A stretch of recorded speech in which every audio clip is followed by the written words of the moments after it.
I have an idea too. Looking for an easy and simple way to take your photography and video to the next level for social media? In this video, I'm going to show you how to make a DIY photo backdrop.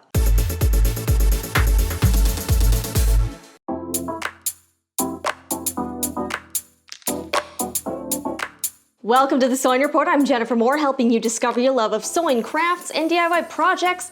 And guys, y'all know how I feel about Instagram. I want my stuff to look good, but at the same time, I don't want it to be too time consuming.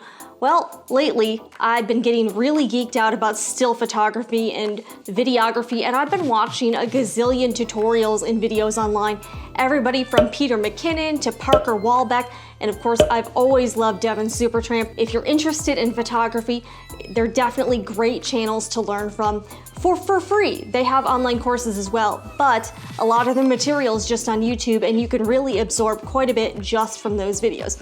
So I picked up a few new lenses. I also got myself a new, less outdated phone. One thing I've really been wanting to do is to make my own photo backdrops. I've made my own light box previously, but I got some supplies and we're gonna give it a try. So I got this Deco laminate adhesive, otherwise known as shelf liner, 20 inches by 12 feet. I also got, guys, I ordered 12 20 by 30 foam boards, the kind you use for class projects.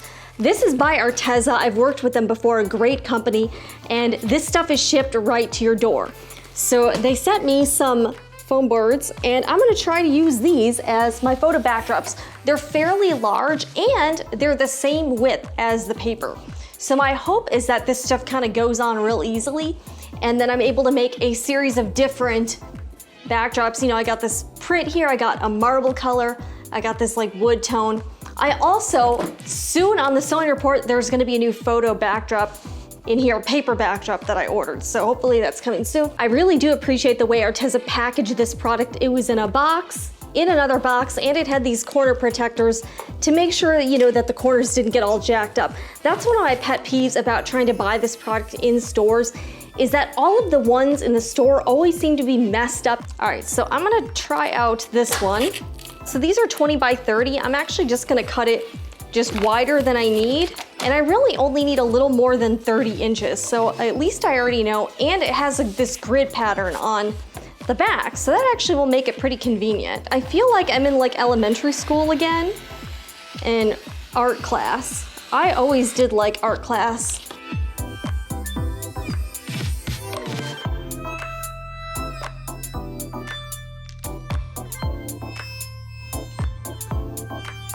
Let's see if the magic's happening. That actually looks pretty good. There's a few bubbles, but it's not bad. All right, you're definitely gonna have to smooth out the air bubbles. All right, here we go.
All right, now that we've made a few, we gotta test them out in a real life situation.